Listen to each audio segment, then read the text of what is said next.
As দিয়েছে, এটাও মানে জেনারেল বগি। এখানে দেখেন পিছন থেকেও দিয়েছে জিএস। তো হ্যালো বন্ধুরা, আজকে আমি আপনাদের দেখাবো যে হোয়ার ইজ মাই ট্রেনের কিছু খুঁটিনাটি অপশনের মধ্যে আজকের এই ভিডিওটা হতে চলেছে। যদি আপনি ট্রেনে যাতায়াত করতে চাচ্ছেন বা করছেন, যে আপনি জানেন না যে কিছু ট্রেনের জেনারেল বগিটা কোথায় থাকে, তো আমি আপনাদের দেখাবো আজ যে জেনারেল বগি আপনারা কীভাবে বের করবেন এই অ্যাপসের মাধ্যমে। তো প্রথমে আপনি এই অ্যাপসটা ডাউনলোড করবেন। তো করার পরে আপনি ডাইরেক্ট ওপেন করে নেবেন। যেহেতু আমার ওপেন আছে, তো আমি ডাইরেক্ট চলে যাব।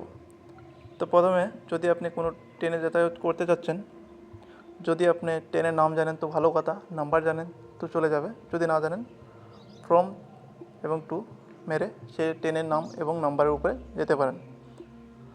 তো আমি এখানে আজকে দুটো ট্রেন নেব, যে কোন ট্রেনের জেনারেল বগি কোথায় আছে।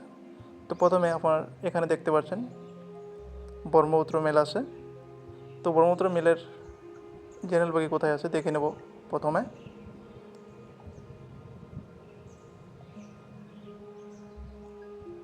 তো আপনাদের সামনে এরকম একটা পেজ চলে আসবে। তো স্টারডে, অ্যালার্ম এবং কোচ। তো আমাদের যেতে হবে এই কোচের উপরে। যেমনই আমি কোচের উপরে চলে যাব, তারপর আপনারা দেখতে পাচ্ছেন এখানে GEN বলে একটা অপশন থাকতে হবে, মানে জেনারেল বগি। এখানে দেখেন জেনারেল বগি সব কয়টাই পিছন দিকে দিয়ে দিয়েছে।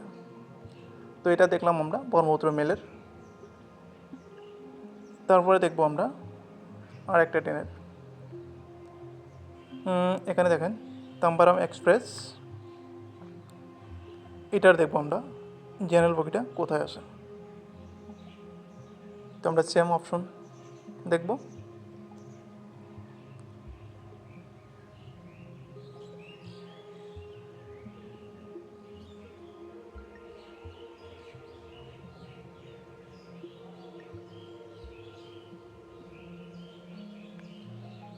দেখেন এখানে কিন্তু GN দেয় নাই, GS দিয়েছে, এটাও মানে জেনারেল বগি। তো আপনারা এইভাবেই, এখানে দেখেন পিছন থেকেও দিয়েছে GS মানে জেনারেল বগি। তো ব্রহ্মপুত্র মেলে দেখলাম আমরা মাত্র পিছন দিকে দিয়েছে, কিন্তু তাম্বারাম এক্সপ্রেসে সামনের দিকে এবং পিছনের দিকে দুই দিকেই কিন্তু জেনারেল বগিটা দিয়ে দিয়েছে। তো আপনারা এভাবেই চেক করতে পারেন যে কোন ট্রেনের জেনারেল বগিটা কোথায় আছে। তো আশা করি ভিডিওটা আপনাদের ভালো লেগেছে। যদি ভালো লাগে তো চ্যানেলটা সাবস্ক্রাইব করবেন, ভিডিওটা লাইক করবেন, আর পারলে এই ভিডিওটা বন্ধুদের সঙ্গে শেয়ার করার চেষ্টা করবেন।